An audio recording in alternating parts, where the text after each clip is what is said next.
Bienvenue à l'esprit de Dagaz, retrouve tes racines. Les pensées sont libres sans ton âme qui vibre, ni dogme ni maître, juste l'éclat de ton être.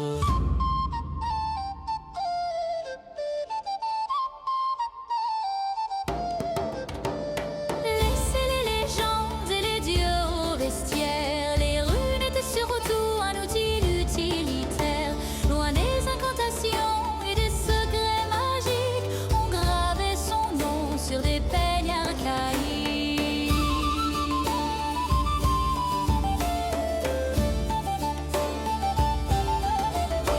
Adieu les guerriers sombres et les cuirs mal taillés. Place aux paysans poètes, pimpants et colorés.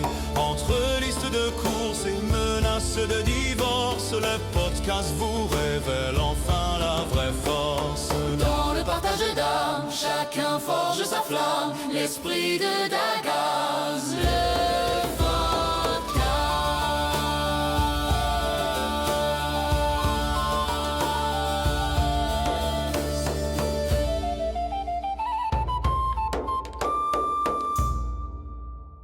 Bien le bonjour, bien le bonsoir, chers auditeurs. Nous voici réunis pour un épisode dantesque. Bonsoir Jonas. Salut Rémi. Donc, vous avez vu, c'est pas des introductions méga longues parce qu'on a beaucoup raconté aujourd'hui.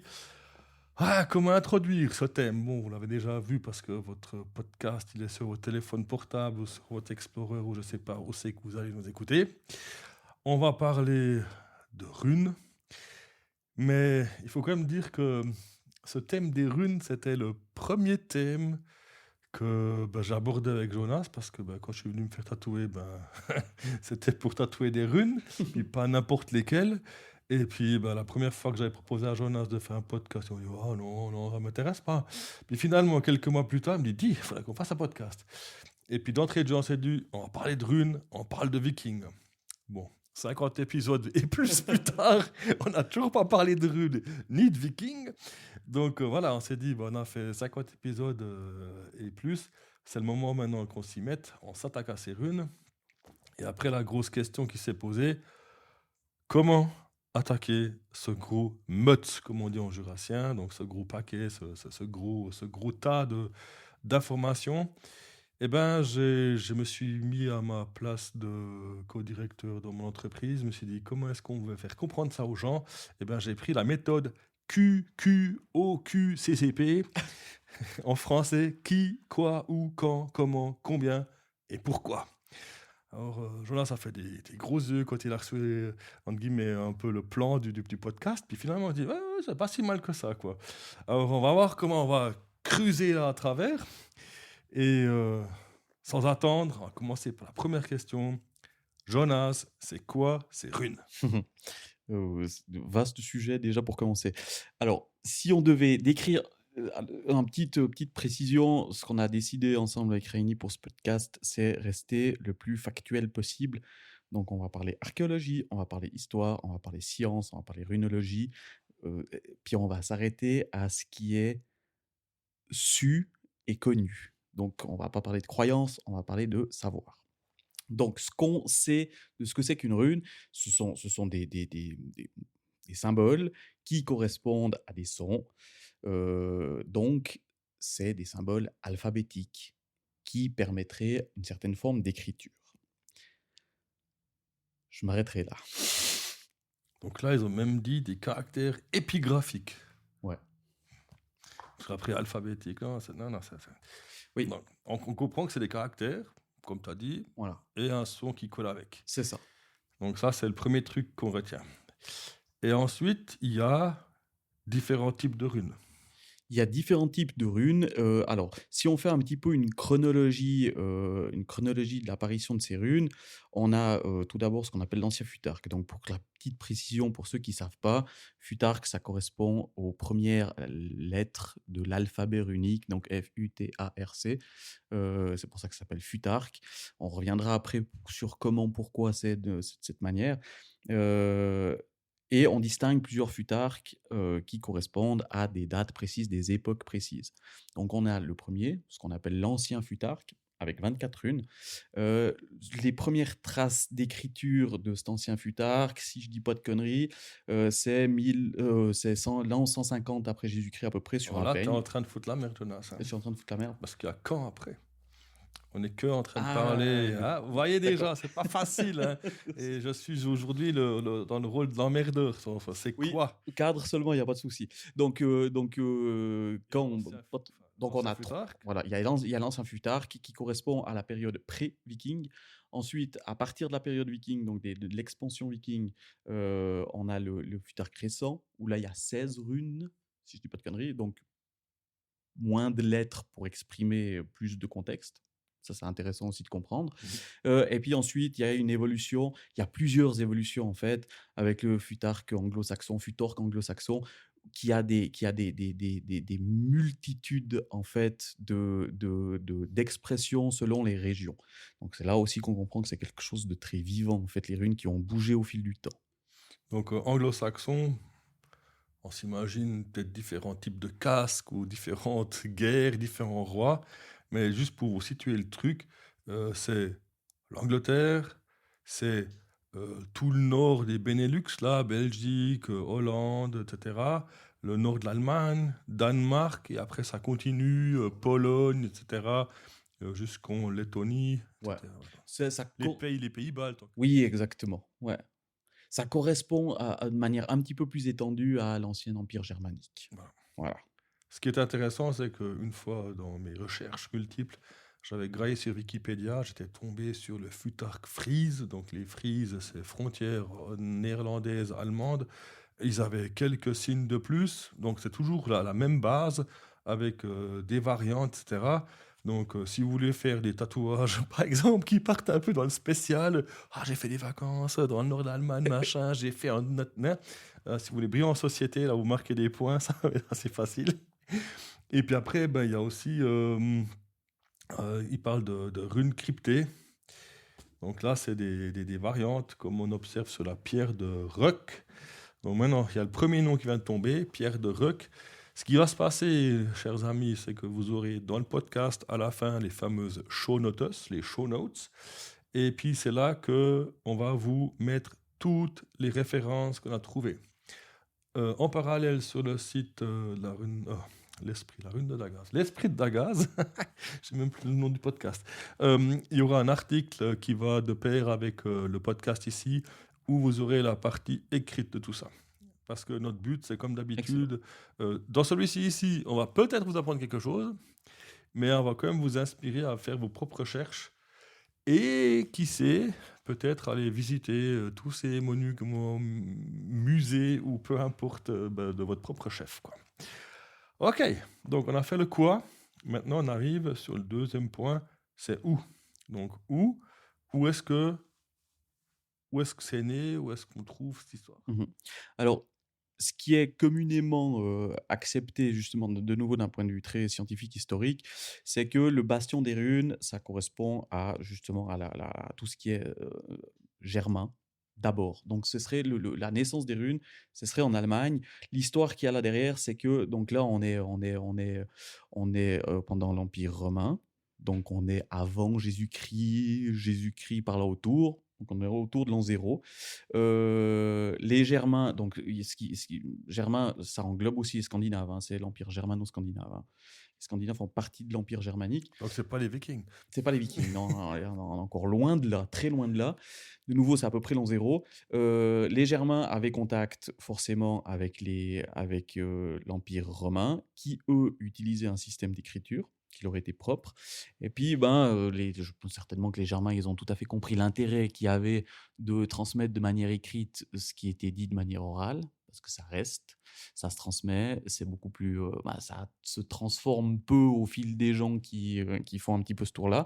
Donc, ça a vraiment une importance politique, économique, une importance de puissance, l'écriture, très clairement. Ça, on peut le voir dans les diverses civilisations qui ont adopté l'écriture. Elle change radicalement en général. Et puis, ben voilà, comme ces Germains avaient contact avec, ne serait-ce que par le commerce, voire d'autres formes de, de contact. Typiquement, je sais il y avait des mercenaires, il y avait pas mal de mercenariat pour les Romains. Enfin voilà. Donc les germano-scandinaves de l'époque, ils ont plus ou moins adopté ce système-là. De nouveau, ils ont trouvé ça très pratique. Par contre, ce qu'il y a de très particulier avec les runes, c'est que ça leur est propre. Ça a certainement été influencé par justement l'écriture romaine qui vient de l'écriture grecque, etc. Et on retrouve aussi euh, des ressemblances avec les écritures du nord de l'Italie, les écritures étrusques notamment, et puis toutes ces différentes, qui étaient aussi en contact justement avec l'époque germanique, toutes ces influences-là ont abouti sur le système runique. Donc, si je peux tacler Vas-y. dans la discussion là, bon, il faut savoir qu'on a fait des recherches et puis on bosse avec. Enfin, moi j'ai un script, puis j'essaie de cadrer Jonas au maximum. Parce que c'est un peu mon petit poney qui va gambader un peu où les petites fleurs sont les plus sympas. Donc là, on parle du foyer germanique continental. Et en pré-podcast, on discute toujours beaucoup, parce que je dis, tiens, on va prendre le micro. On discutait justement du fait que les Celtes, qui étaient donc là avant les Germains en quelque sorte, ils étaient de gauche à droite, quoi, depuis la France jusqu'en Turquie, depuis le nord jusqu'au sud.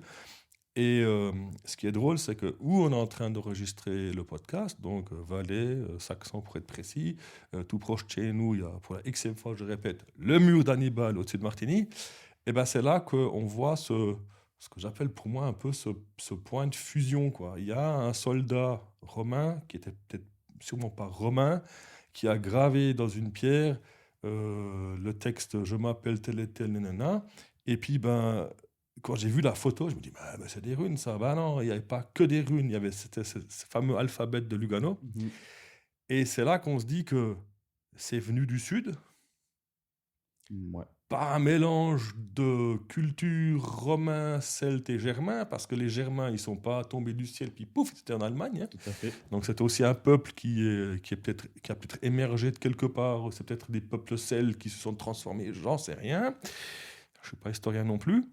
Mais ce qui est très intéressant, c'est que quand on parle du foyer germanique, on parle du sud de l'Allemagne. Donc c'est l'espace allemand, c'est aussi un dialecte dans le sud de l'Allemagne.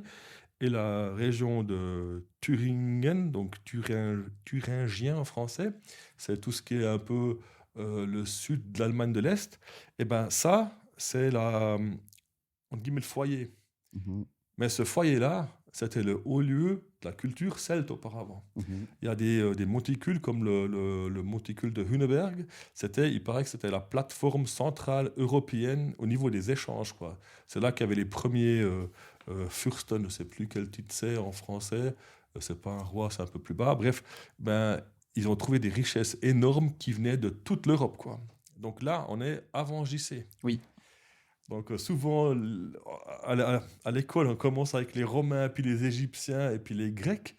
Mais là, c'est chez nous. Ouais. Et il n'y avait pas encore les Romains. Il y avait les Celtes. Et puis apparemment, ils savaient déjà écrire d'une certaine manière. Donc les runes, le foyer, ça vient de là. Ils ne savaient pas forcément écrire. Alors, je mets un petit complément avec ça. Ils ne savaient pas forcément écrire, mais en tout cas, ils étaient en contact avec des populations qui avaient l'écriture, notamment alors, la première forme d'écriture de l'humanité. Je ne sais plus la dater par contre précisément, mais c'est l'écriture cunéiforme. Donc, c'est le Kyrgyzstan par là autour. Et puis, on sait que à cette époque-là, les peuples, en fait, ils étaient quand même vachement mobiles et puis qu'ils avaient contact entre eux. Donc, de toute façon, c'est à peu près les bastions des Scythes, les peuples scythes. On sait que les Scandinaves, les Germains, les Celtes, mais les Celtes un petit peu plus, donc Europe de l'Ouest, avaient des contacts, notamment commerciaux, avec les Scythes.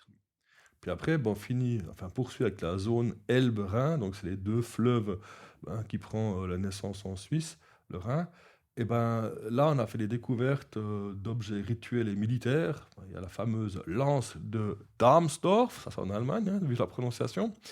Et il y a aussi le passage des Alpes. Donc passage des Alpes, ils ont découvert le fameux casque de Negau. Ça, c'est en Slovénie actuellement. Mhm. Donc, de nouveau, Slovénie, il y a l'Autriche entre, hein, Suisse, Autriche, Slovénie. Donc, on peut tracer un trait. Donc, les Romains, ils ont passé par plusieurs cols pour arriver de l'autre côté des Alpes. Et ben, c'est par là que ces signes sont arrivés de l'autre côté des Alpes. Complètement. Ce qui est important avec ça, c'est de voir que les runes ne sont pas tombées du ciel. C'est pas un dieu qui a apporté les runes à un peuple élu. Enfin voilà, c'est vraiment Donc, tout est faux, ce qu'on croyait. c'est vraiment une évolution civilisationnelle de populations qui en ont rencontré d'autres et puis qui ont récupéré les outils d'autres civilisations pour en faire leurs propres outils à eux. Voilà. Donc, maintenant, on arrive à la série Viking. Tadam. C'est le foyer scandinave. Voilà. Donc, alors effectivement, donc on a dit que la naissance des runes, c'était un petit peu dans ce berceau germanique. Ensuite, la partie scandinave de l'empire germano-scandinave a récupéré vraiment ces runes, puis c'est eux qui l'ont concrétisé et qui l'ont adopté. Puis c'est ça aussi qui est assez intéressant, parce que là, ils ont fait un outil qui est propre à la Scandinavie, qu'on ne retrouve pas ailleurs. On peut retrouver des similitudes, comme on a dit avant, avec d'autres alphabets, mais les runes, c'est vraiment un système qui est propre à la Scandinavie. Donc là, maintenant, tu me coupes si je suis faux, mais on va peut-être pouvoir avancer que l'ancien futark a été, entre guillemets, mûri au Danemark. Ouais, Et ensuite, c'est dans l'invasion de l'Angleterre, parce que dans chaque Anglais, il y a du sang danois, en quelque sorte. Et c'est là qu'est né, entre guillemets, le nouveau futark, qui, Oui. lui, s'est, entre guillemets, démocratisé dans la mer Baltique, etc. ouais. Et puis, Suède, Norvège, Finlande, tous ces pays qu'on connaît, quoi. Oui, c'est un peu ça, ouais. Et puis après, pour finir, c'est ça qui est le plus drôle, c'est expansion internationale. Putain. Donc là, Alors, l'extension internationale, en fait, l'intérêt des runes, il vient très tardivement, hein. Si je dis pas de conneries, c'est en 1500 à peu près. Donc on est à l'époque un peu de la Renaissance, comme ça. Le monde scientifique a beaucoup évolué, et puis il y a plein de scientifiques qui s'intéressent à des domaines divers, notamment l'occultisme. L'occultisme était considéré comme une science, donc on a des médecins, des historiens qui sont aussi occultistes, qui étudient l'occulte. Et justement, dans les parties scandinaves, ne serait-ce que pour redécouvrir un peu la culture, par identité nationale ou quoi, il y a des occultistes qui se sont réintéressés aux runes, qui ont fait énormément de recherches là-dessus, qui signent un peu la renaissance justement de l'étude de la runologie, et puis qui ont fait leurs propres interprétations. Comme il y a justement ce prisme un peu occultisme, ils ont mis énormément de magie dedans, et puis en fait toutes les savoirs, croyances, on dira, qu'on a au jour d'aujourd'hui sur la magie des runes, ça vient vraiment de ces personnes-là. Mais là, on est en 1500, hein, à partir de 1500, jusque vers 1800, 1900, puis à partir de 1900, là, il y a eu une étude beaucoup plus scientifique, académique, précise, sourcée, historique des runes, et puis là, tout est un petit peu remis en question, quoi. bon, là c'est de ma faute avec mon accent que j'ai pris. C'était plutôt pour dire que les Allemands en Deuxième Guerre mondiale sont partis partout dans l'Europe. Et là, c'est plutôt l'expansion où on a retrouvé les runes. Donc, vers l'Est, on retrouve des graffitis vareg Tout à fait, ouais. dans la cathédrale de Sainte-Sophie à Istanbul. Oui, un type qui devait bien se faire chier, hein, voilà. Celui-là, enfin, cette information-là, j'avais déjà lu, hein. Là aussi, hein, si vous pensez à ceux qui fréquentaient ou fréquentent les églises, les fameux graffitis sur les bancs, tout le monde dit, moi, c'est les jeunes qui sont cons. Oui, mais Ouais, c'était déjà con à l'époque. au mille et quelques, il y avait déjà un qui s'amusait à, entre guillemets, graver son nom dans un banc d'église. Voilà. Donc voilà, on a tous un peu en nous quelque chose d'un viking, quoi. Après, il y avait le lion de Pirée, qui était marqué de runes Oui. à Athènes, aujourd'hui à Venise. Et puis, il y a la partie de l'Atlantique. Donc, il y a des inscriptions au Groenland. Attention, Pierre de Kingetoswak. Voilà, vous irez lire, merci, comment ça s'écrit. Et puis, encore une présence attestée aux Orcades et en Islande. Donc, voilà. est, ouest, ça part très très loin. Qui utilisait ces runes, Jonas?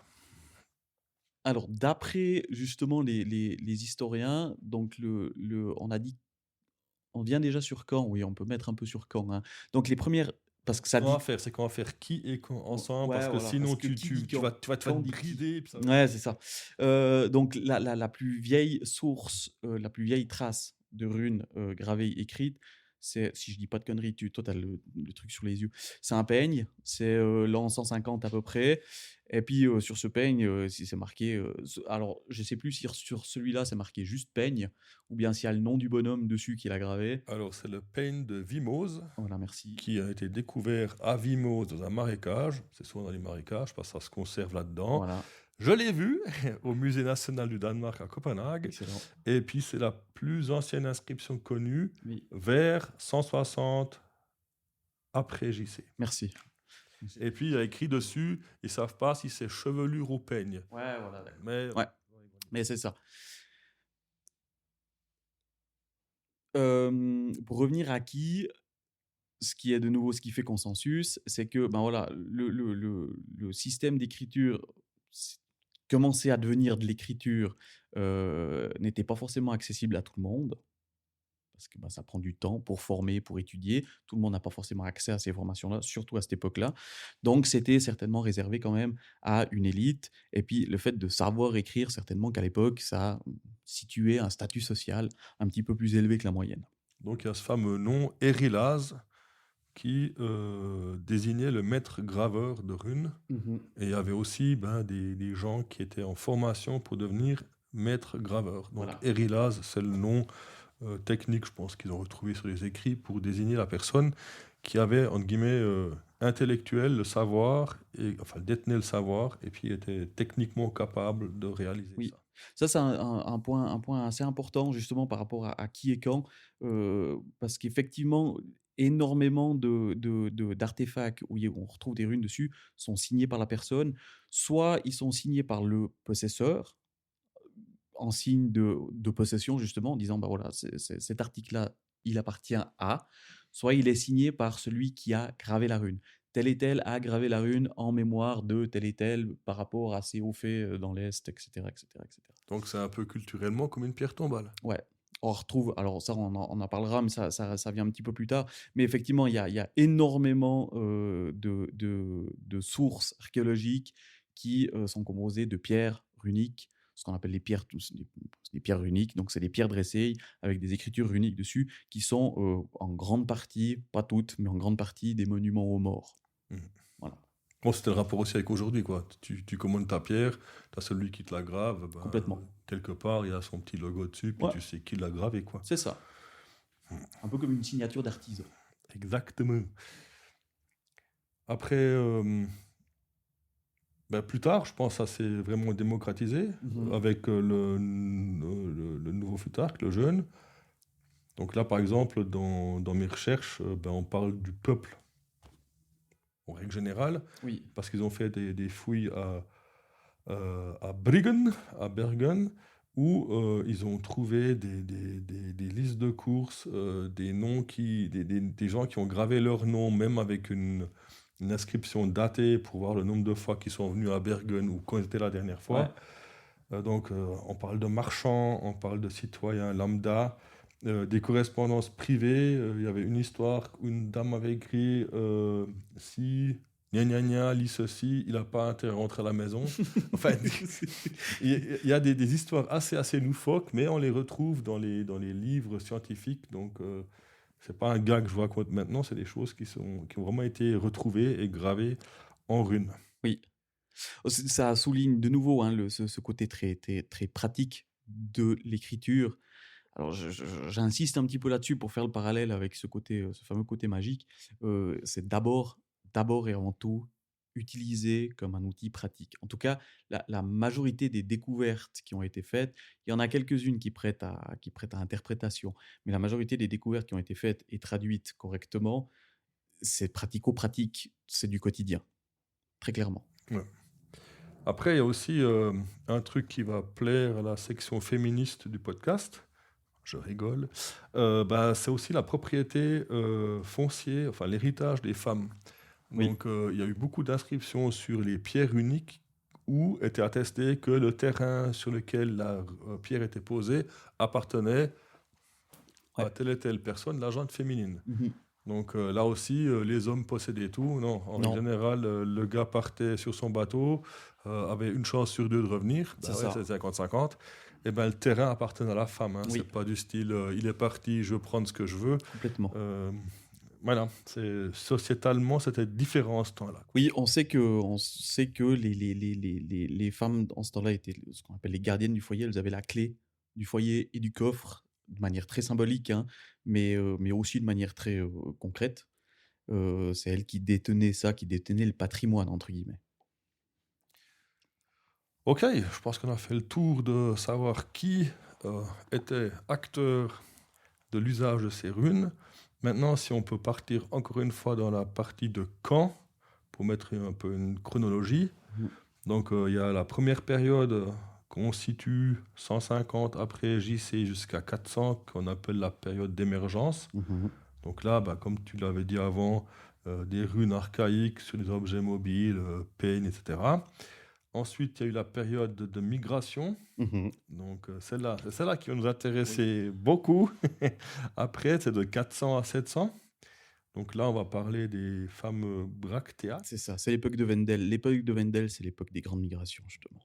Et justement, du grand début de ces pierres monumentales. Mhm. Ensuite, on a l'âge viking qui va de 750 à 1050. Mhm. Donc, juste pour dire là, on a 600 années de runes dans les dents. Ouais.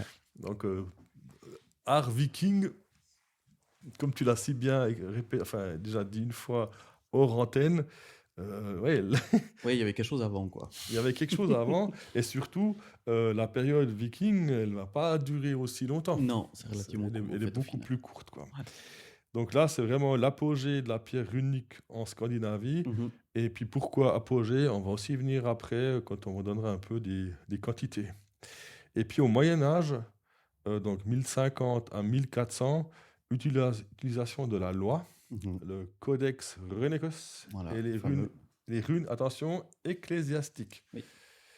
Donc on retrouve aussi pas mal de runes sur les églises, Tout à fait. dans les gravures des églises. Tout à coup, il y avait 2-3 runes qui traînaient. Oui. Donc voilà, c'était pas genre aboli à 100%, on n'en parle plus. Il y avait quand même quelque chose derrière. Ouais. Et le truc qui m'a fait le plus sourire, c'est la survivance d'Alécarlienne. Donc, il y a encore eu un usage jusqu'au 19e siècle dans des zones très reculées en Suède, donc un usage rural, où entre différentes vallées, on s'envoyait des messages écrits en runes. Ok. Mais je pense des runes modifiées, dialectes, etc. Euh, donc moi, j'ai fait la même tête que toi quand j'ai lu, quand j'ai lu le truc, puis quand j'ai un peu recherché sur le net, effectivement. Donc ça, ben, là, on parle aussi un peu du langage codé. Hein. Mhm. Si on n'a pas envie que tout le monde comprenne le message, avec quelques traits, on a vite fait de semer tout le monde. Hein. Ok, passons au chapitre 5, le comment. Donc, c'est quoi les supports sur lesquels on gravait ces runes? Alors, majoritairement, ce qu'on retrouve, en tout cas dans un premier temps, hein, cette première partie-là, assez tôt, c'est les supports standards, c'est du bois, c'est de l'os, c'est de la corne, peu de pierre dans les premières parties, mais enfin voilà, les premières découvertes, c'est un petit peu ça. Ensuite, ça évolue un petit peu, il y a eu beaucoup plus d'orfèvrerie, là où on retrouve justement les fameuses bractéactes avec énormément. Donc les bractéactes, c'est des sortes de petites médailles, surtout en or, où là on retrouve pas mal, dont notamment une, on en discutera certainement après, hein. C'est de là aussi que vient cette appellation futarque d'ailleurs. Et puis ensuite de la pierre, à l'époque viking surtout, et ensuite ça évolue encore plus, comme tu l'as dit un petit peu avant, où c'est couché sur papier plus tard, dans un contexte un petit peu plus chrétien, pour rédiger des textes réellement. Voilà. Ce qui est intéressant de voir aussi un petit peu, c'est que dans les premières parties, donc 150 jusqu'à l'époque viking, il n'y a pas vraiment de texte écrit. c'est des noms, c'est des phrases, ça va jusqu'à la phrase. En général, c'est 2-3 mots, un nom ou bien quelque chose comme ça, puis pas plus. Donc on ne peut pas parler d'écriture au sens littéraire, d'écrire un texte. Par contre, après, plus tard, à l'époque viking, justement, il y a ce changement de futarque en plus, on passe sur le futarque récent, là, ils écrivent des textes. Ils commencent à écrire des textes, justement, et ça évolue encore plus jusqu'au fameux Codex Runicus, où il y a tout un ensemble de lois qui est écrit uniquement en runes. Donc là, avec la question comment, on a parlé des supports, mais dans mes recherches, je suis allé un peu, pas un peu plus loin, quoi. Mais plus tu cherches, plus tu as des informations qui tombent. Ce qui était intéressant, bah, tu l'as aussi répété, c'est que le bois, c'est la partie de l'iceberg qui est sous l'eau. Ouais. Les pierres, c'est la partie émergente de l'iceberg. Parce que tout ce qui était sur bois ou sous corne, au fil du temps, a Complètement. disparu, quoi. Complètement. Le problème, c'est que c'est le principe problème de la matière organique, surtout dans les sols du Nord, parce que les sols du Nord sont extrêmement acides de par la flore. Du coup, il y a peu de choses qui se conservent dans les La sols. tourbe, ce genre de choses-là, quoi. Ok. Ouais.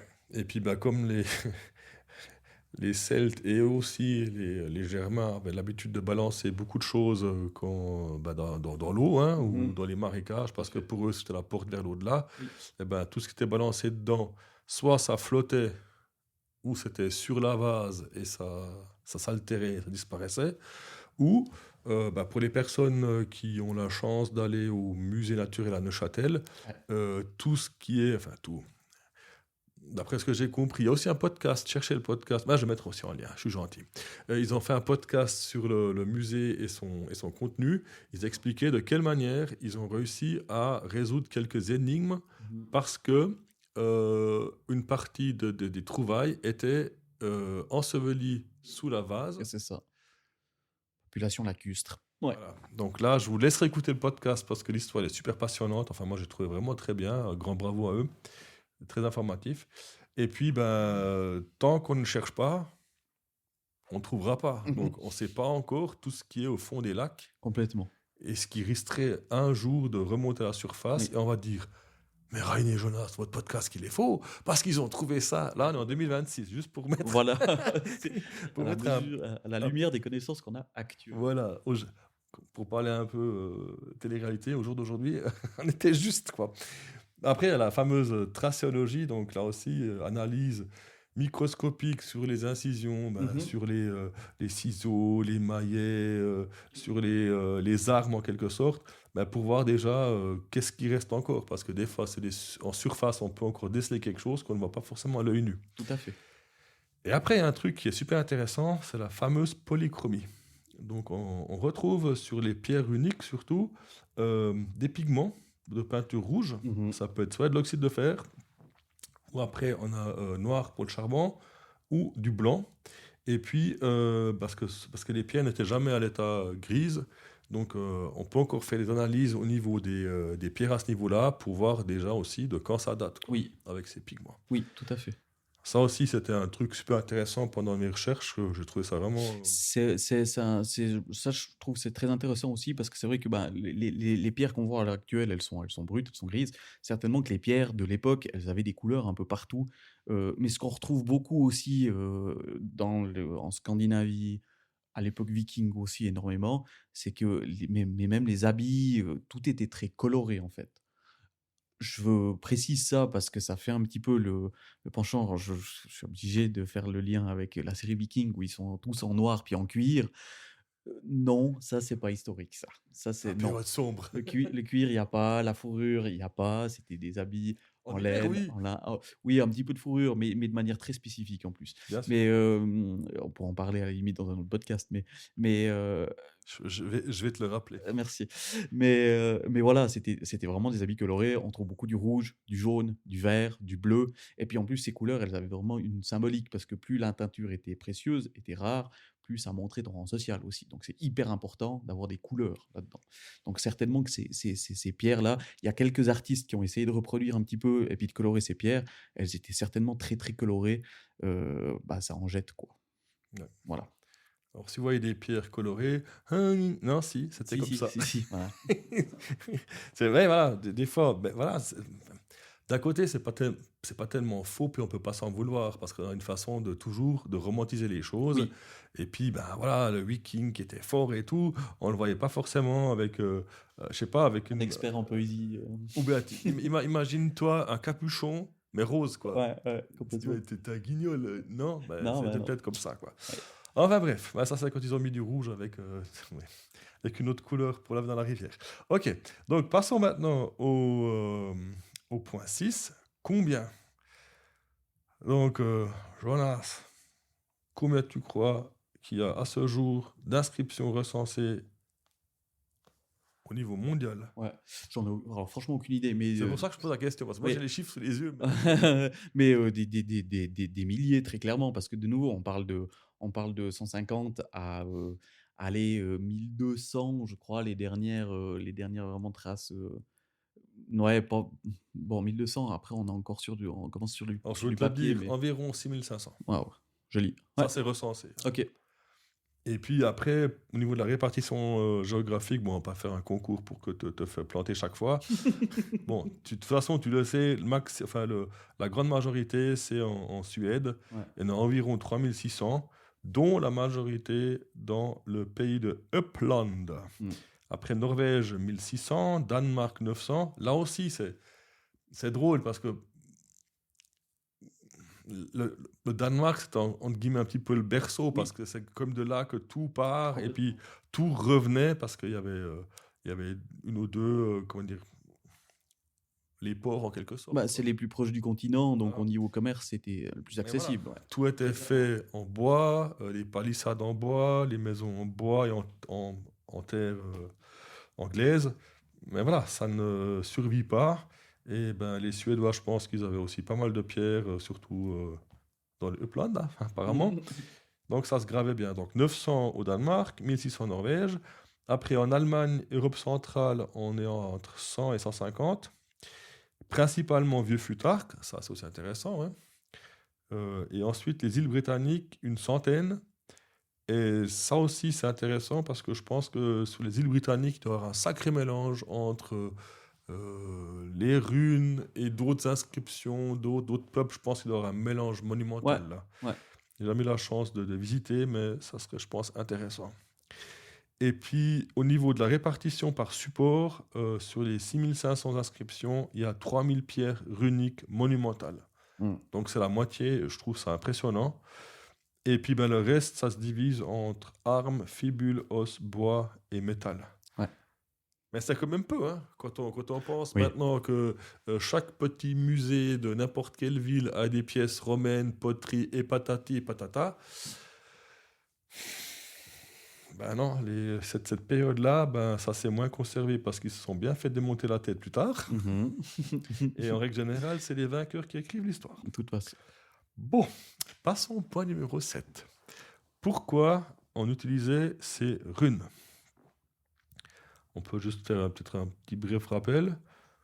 Donc, il y a la partie juridique, donc le Codex Runicus. Mhm. Donc, c'était la loi de Scanie.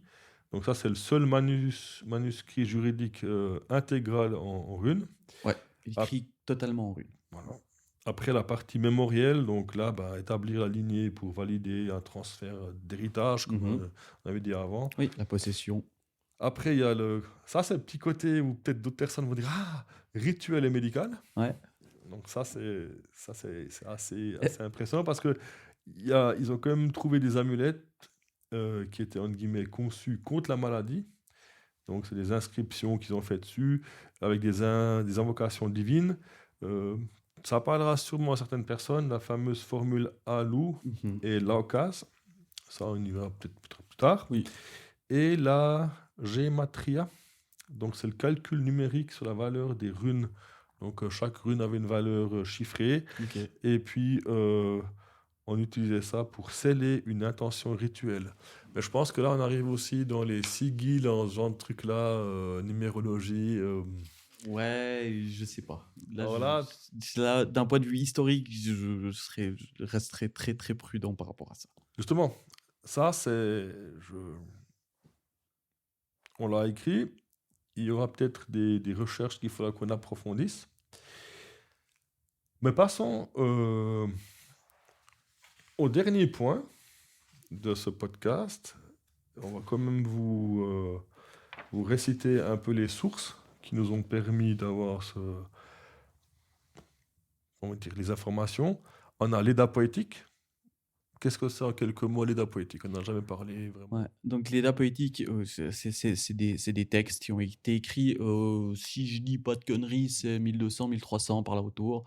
Donc alors déjà là, c'est important de le dire parce que c'est relativement tardif, hein, c'est quand même bien après la fin de l'époque viking. Dans un contexte chrétien, écrit souvent par des moines. C'est un ensemble de textes qui expliquerait justement la mythologie, la création du monde, les dieux, notamment, mais et aussi les fameuses sagas, avec la saga d'Egil par exemple, d'Ericsson, enfin, qui parlent de personnages et puis de leur épopée, quoi, en fait, au final. Ça en dit long justement sur la manière dont ils vivaient, sur les situations géographiques, sur ce qu'ils vivaient, sur comment ils vivaient, qu'est-ce qui était important pour eux, pas important pour eux. Ça reste là, même si ça a été écrit tardivement dans un contexte chrétien, ça reste la plus grande source de connaissances euh, qui ont été écrites. Et puis, alors, tardivement, mais quand même juste après, on dira. Donc, c'est la source la plus proche. Mais il fallait un support qui Ouais. tienne la route pour qu'on puisse le... Ah, c'est ça, pour qu'il puisse être publié et puis qu'il puisse être accepté, hein, très, très, très, très clairement. Donc là, on a le Havamal, le Mhm. sacrifice d'Odin, et le Sigdrifumal, la magie des runes. Donc ça, c'est les deux qui composent l'Eda poétique. Donc comme tu as dit, hein, 1270 maintenant. Je pense que... Pardon. on va quand même pas leur foutre un copyright là-dessus, parce que je ne sais pas si sur ce document-là est écrit la date. Hein. Ouais. Après, il y a l'Eda de Snorri Sturluson. Voilà. Ça, c'est le fameux moine. Oui. Donc lui, il a écrit la fameuse théorie de la poésie et des mythes. Mhm. Donc c'est là qu'on retrouve les histoires vraiment mythiques. Oui. Celles qu'on connaît avec les marteaux de Thor et tutti quanti. Après, il y a les poèmes runiques Mhm. dans 3 versions, Voilà.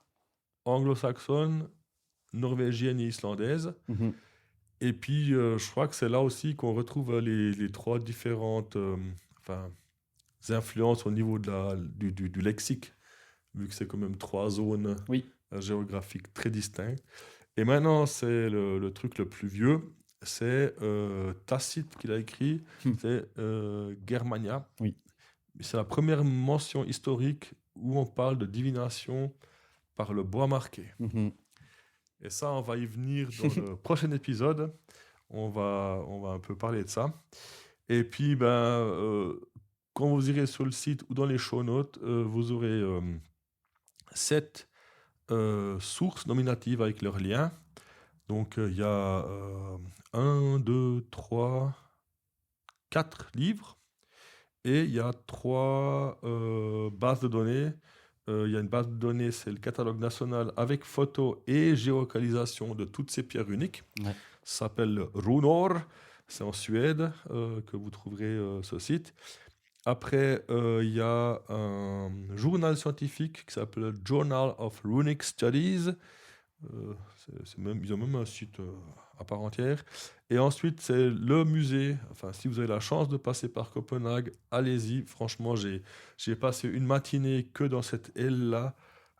Ouais, si j'avais pas eu rendez-vous avec mon frère en ville pour aller boire une bière plus tard, j'ai encore passé plus de temps. Mais franchement, c'est impressionnant ce qu'il y a comme information sur les runes danoises, la fameuse pierre de Jelling. Donc, ça vaut franchement la peine d'y aller. Et puis, vu que c'est danois, c'est forcément fun. Les gens sont gentils. Oui. J'ai passé un bon moment. Moi, si je peux conseiller un livre que je conseille régulièrement, c'est le livre qui s'appelle Runes, l'écriture des anciens germains, origine et développement, de Stephen Pullington, qui est le grand spécialiste archéologue. Si je conseille ce livre-là, c'est que c'est l'aboutissement de l'ensemble de d'énormément de recherches historiques, archéologiques, sourcées, ciblées. C'est vraiment, je pense que pour pouvoir appréhender les runes, que ce soit d'un point de vue strictement historique ou en allant plus loin, d'un point de vue un petit peu plus spirituel et compagnie, je pense qu'il faut commencer par là. Ne serait-ce que pour avoir la base et la connaissance historique, pour pouvoir garder un certain esprit critique par rapport à tout ce qu'on nous propose au jour d'aujourd'hui. Ouais. Donc, si je peux conseiller quelqu'un qui veut aller justement étudier un petit peu plus les runes et puis aller plus loin dedans, c'est bien sûr les sagas, ça c'est clair, ne serait-ce que pour avoir le contexte, et puis ensuite justement Stephen Pullington. Ok, mais ce qu'on va faire, c'est que de toute façon, dans les show notes, vous allez, je vais les séparer en livres et en lieux. Mhm. Et ce qu'on va faire, c'est qu'on va mettre directement les liens pour pouvoir acheter ces livres. Ouais. Après, vous les achetez où vous voulez, mais au moins vous aurez un résumé. Et puis, ce que je trouve encore intéressant, c'est peut-être aussi des livres qui ne sont pas forcément scientifiques. Mais par exemple, Neil Gaiman, par exemple, lui, il a écrit, entre guillemets, l'Edda de Snorri Sturluson, mais qui peut être lu par les enfants et les adultes. Mhm. Et j'ai trouvé les histoires tellement bien écrites que tu n'es pas en train de te rappeler comment dire, d'une prose, enfin, Oui. mais c'est une histoire comme si tu le lisais à ton gamin ou bien... Ouais. Enfin, moi, je l'ai lu à 47 ans ou 46, je ne sais plus. Mais voilà, ça se dévore Oui. comme un livre parce que tu as l'histoire des dieux, quoi. Et puis les histoires, elles sont fun. Il y a la touche d'humour et puis c'est vraiment bien écrit, quoi. C'est vrai que si je prends le livre de Snorri sur les sagas, ça peut être relativement complexe à lire. Relativement. Je crois qu'il y a des passages où on parle du fils, puis tu as les noms Ouais, qui c'est vrai. s'enchaînent. Alors, tu as meilleur temps de prendre un logiciel d'arbre généalogique pour savoir de qui il parle maintenant. Ah, complètement, ouais. Complètement. Mais justement aussi, le but de Snorri, c'est comme tu l'as dit, de faire aussi référence à la poésie skaldique. Et puis la poésie skaldique, ça aussi, ça fait un peu consensus. C'est un des styles de poésie les plus complexes qui existent. Donc, tout déchiffrer de la poésie skaldique, non, très clairement pas. On pourra peut-être en parler dans un autre podcast, mais je pense que c'est là aussi qu'il y a la nuance entre un barde et puis un skald. Complètement, ouais. Je pense que le barde était là pour amuser et puis de faire un peu de la politique Oui. un petit peu cachée, tandis que le skald était plutôt là pour être un peu un témoin de l'histoire et puis pour que l'histoire perdure et ne se perde pas. Ouais. Il y a de ça, oui, bien sûr. Ouais. Mais la poésie, alors elle n'était pas forcément réservée. Il y avait les Scals qui étaient des spécialistes en poésie, mais en fait, ce qu'on se rend compte, c'est que c'était une société où la poésie était très présente pour un peu tout le monde. Oui. C'était pas que des guerriers sanguinaires qui coupaient des têtes de moines, c'était aussi des poètes. Donc c'est des paysans poètes qui se foutaient sur la Ouais, c'est ça. Voilà, on voulait un Qui faisaient résumé pour les Vikings, Voilà. oubliez la série, ça c'est la vérité, quoi. Doublé d'artisans. Constructeur de bateaux. Ouais, et exactement puis, ça. Voilà. Ben, il faisait tout, mais bien. Oui. Voilà, Jonas, est-ce que tu aurais pensé qu'on y serait arrivé comme ça? Non, c'était bien structuré, c'était bien. Non, mais c'est bien. Là, je pense qu'on a posé des bonnes bases là. Voilà. Et puis pour la partie sourcée, rendez-vous dans les show notes et sur le site. On va mettre ça tout en page et puis comme ça, vous pourrez cruiser à travers, faire vos propres recherches. Et comme d'habitude, tout ce qu'on vous raconte n'est pas monnaie comptante. Chacun doit faire ses propres recherches. Mais les auteurs que je te disais, c'était R.I. Page et Ralph Elliott. Ok. Et puis encore un dernier truc. Je vous donne rendez-vous. Enfin, que dis-je? On vous donne rendez-vous au prochain épisode. On va faire un spécial questions-réponses sur les runes. Parce que vous vous souvenez peut-être, j'avais fait un appel sur cet Instagram où j'ai demandé un peu des questions. Et puis, on s'est retrouvé avec 19 questions. Et je pense que là, on va en surprendre plus d'un. Bien. Mais voilà. Reposez-vous bien, passez une belle journée, passez une bonne nuit. On se retrouve la semaine prochaine pour la suite. Bye bye. Ciao.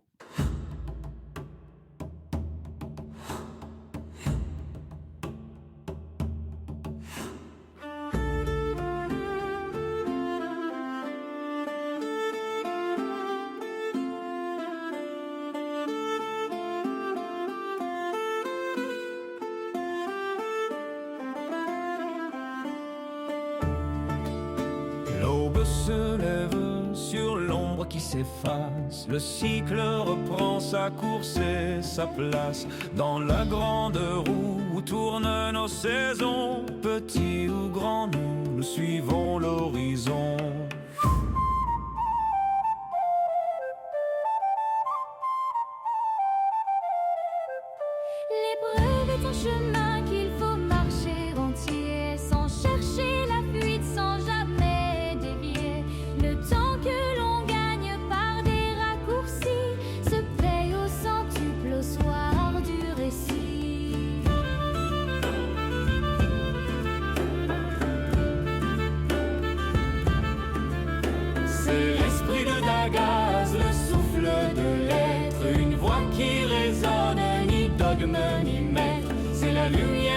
berce la fin de la nuit, l'éveil de l'âme qui éclaire la vie.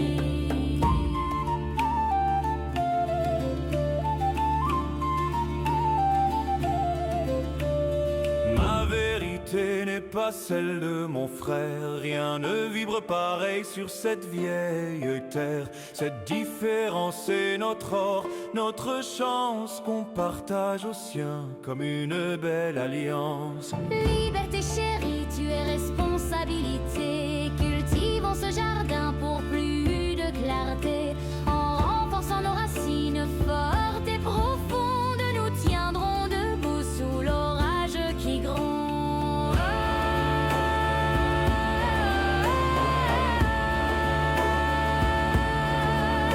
C'est l'esprit de Dagas, le souffle de l'être, une voix qui résonne, ni dogme ni maître.